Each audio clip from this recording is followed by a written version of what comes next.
President Abdel Fattah el-Sisi held an expanded meeting via video conference with Greek Prime Minister Kyriakos Mitsotakis, with the attendance of ministers from both sides. The talks tackled means of enhancing joint cooperation in various domains, especially in the fields of energy, electricity and natural gas, as well as a number of issues of mutual concern.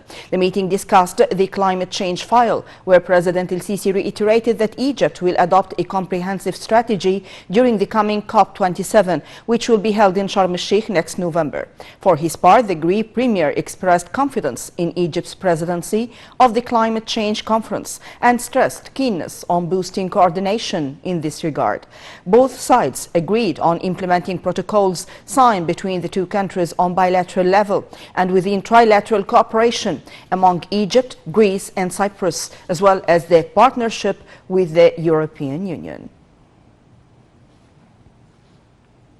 Prime Minister Dr. Mustafa Madbouli held a cabinet meeting in the new administrative capital on Thursday. During the meeting, Prime Minister Madbouli highlighted the government keenness on ensuring the provision of basic commodities in the markets amid the ongoing Russian-Ukrainian crisis, which has negative repercussions on all the world, including Egypt.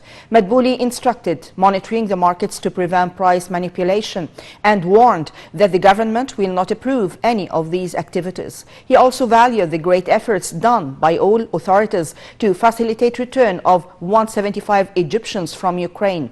For her part, Minister of Immigration and Egyptian Expatriates Affairs Nabila Makram asserted on exerting the utmost effort and coordination with the Egyptian community in Ukraine.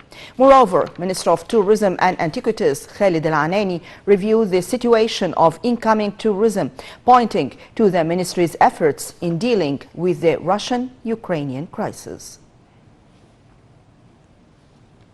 During the cabinet meeting, Minister of Higher Education and Acting Health Minister Khalid Abdel Ghaffar filed a report reviewing the latest developments of coronavirus pandemic locally and globally. Abdel Ghaffar said there is a decline of the coronavirus suspicion cases by 41% and an increase of recovery rates during the period between 27th of January and 25th of February.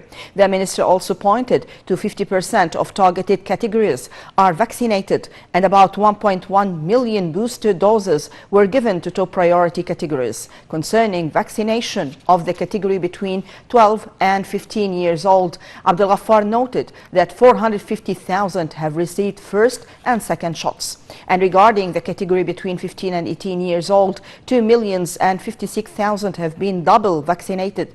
He also added that efforts of increasing vaccination centers to be available for all those applying for it have contributed to offering 5.1 million doses up till now. After more than a year on launching the IDSC application for smartphones by the Information and Decision Support Center of the Cabinet, the application gained trust of more than 185,000 users in the first year of launch. The IDSC application is one of the important communication platforms which people considered a main source for information and data from various resources on the performance of different sectors. This is in addition to national and international market indices, forex, commodity prices, with the latest of national and international news.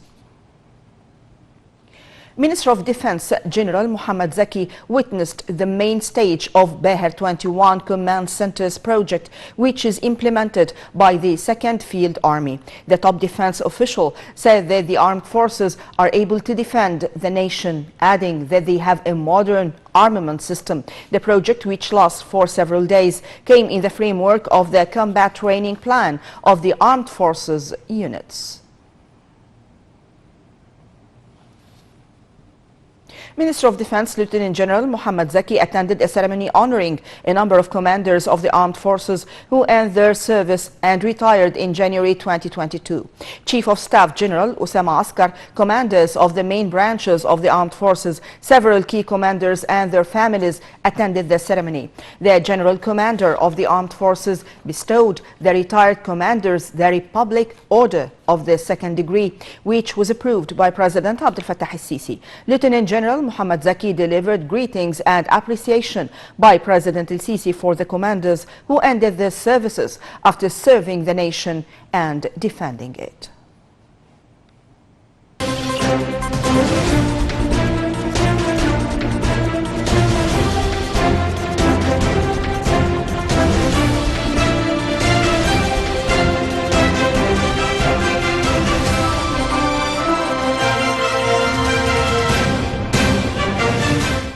And to details. Egypt's stock market indices collectively soared on Thursday, being bolstered by purchasing operations by Arab and foreign investors. The main EGX 30 index gained 1.04%. The small and medium EGX 70 index soared 1.83%. The more expanded EGX 100 index soared 1.66%. The overall transactions and dealings within the session reached £1.97 billion.